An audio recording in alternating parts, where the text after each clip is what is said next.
Solution में आप सबका हार्दिक स्वागत व अभिनंदन है। इसमें जो भी वीडियो डाले जा रहे हैं सब पढ़ाई से संबंधित है। देखने का जरूर प्रयास कीजिए और चैनल को लाइक व सब्सक्राइब कीजिएगा। जैसे देखिए, कहते हैं बढ़ती हुई उम्र हौसले को मिटा नहीं सकती। बढ़ती हुई उम्र हौसले को मिटा नहीं सकती और राह में आने वाली ठोकरें गिरा नहीं सकती। यदि जीतने की जिद हो तो समय आने पर हार भी हरा नहीं सकती। तो अगर पढ़ने की आपकी इच्छा है, प्रयास करेंगे तो जो भी पढ़ेंगे जरूर गारंटी से आएगा। ठीक है, देखिए एक टॉपिक है विलेन का। परासरण किसे कहते हैं? ऑस्मोसिस। दैनिक जीवन में इसका बड़ा प्रयोग है। जैसे देखिए, एक पात्र लिए हैं कांच का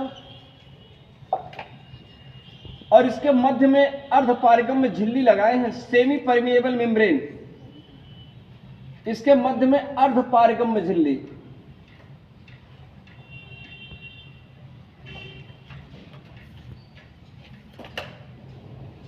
लगाए, इसे कहते हैं सेमी परमिएबल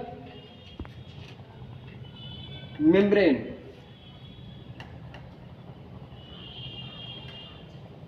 शॉर्टकट में इसे एसपीएम भी कह सकते हैं, एसपीएम, सेमी परमिएबल मेम्ब्रेन। जब किसी पात्र में विलेन और विलायक को लेकर के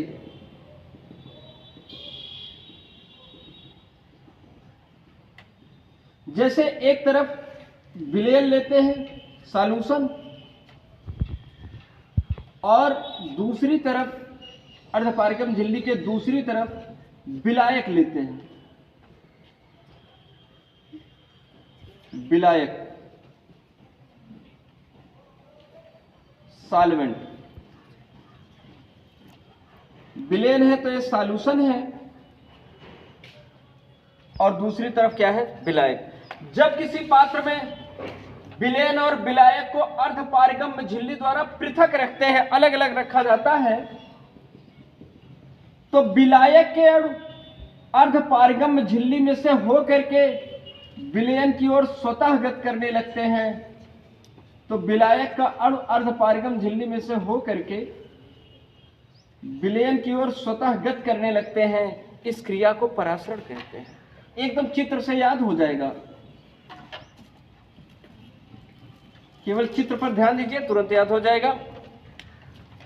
परासरण किसे कहते हैं? जब विलेन और विलायक को अर्धपारगम्य झिल्ली द्वारा पृथक रखा जाता है तो विलायक के अणु अर्धपारगम झिल्ली में से होकर के विलेन की ओर स्वतः गत करते हैं। इस क्रिया को परासरण कहते हैं। तो जब विलेन और विलायक को अर्धपारगम झिल्ली द्वारा पृथक रखा जाता है तो विलायक के अणु अर्धपारगम झिल्ली में से होकर विलेन की ओर स्वतः गत करने लगते हैं। इस क्रिया को परासरण कहते हैं। अर्धपारगम झिल्ली क्या है? ऐसी झिल्ली जो अपने अंदर से केवल विलायक के अणु को आने जाने देती है, विलेय और विलेन के अणु को नहीं, उसे अर्धपारगम झिल्ली कहते हैं। सर्वप्रथम कृत्रिम अर्धपारगम झिल्ली का निर्माण मिस्टर ट्राब ने किया था और इन्होंने कॉपर फेरोसाइनाइड्स का निर्माण किया था, Cu3FeCN का होल से। तो देखिए, परासरण की परिभाषा है, जब विलेन और विलायक को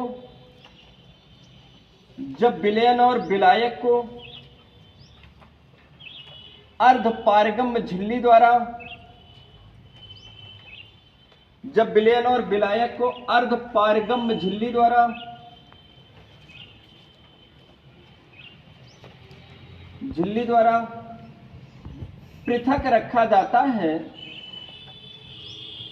पृथक रखा जाता है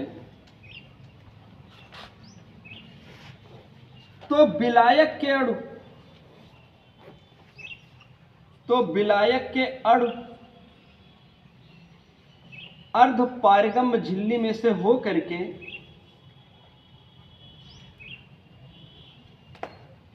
विलायक के अणु अर्धपारगम झिल्ली में से होकर के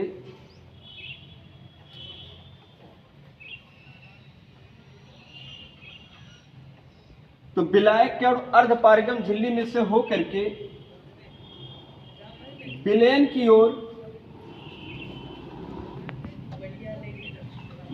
ओर स्वतः गत करने लगते हैं,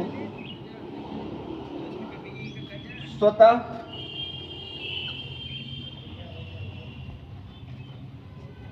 गति करने लगते हैं।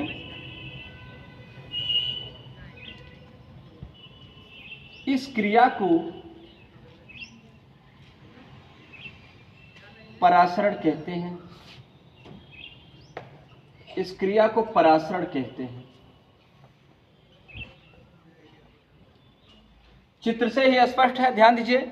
जब विलयन और विलायक को अर्धपारगम झिल्ली द्वारा पृथक रखा जाता है तो विलायक के अणु अर्धपारगम झिल्ली में से होकर के विलयन की ओर स्वतः गत करने लगते हैं। इस क्रिया को परासरण कहते हैं।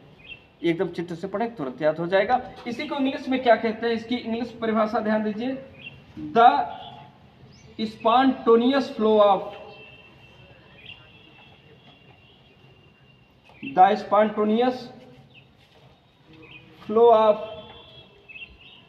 Solvent molecule,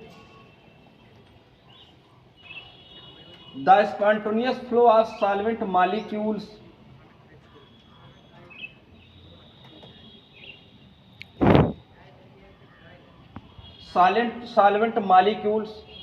through semi-permeable membrane,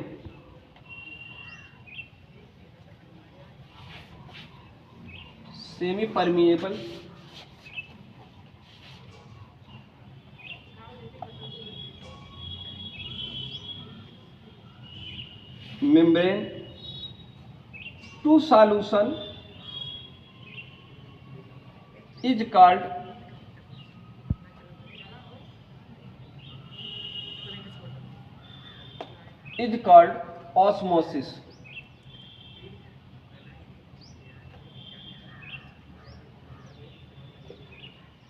called osmosis.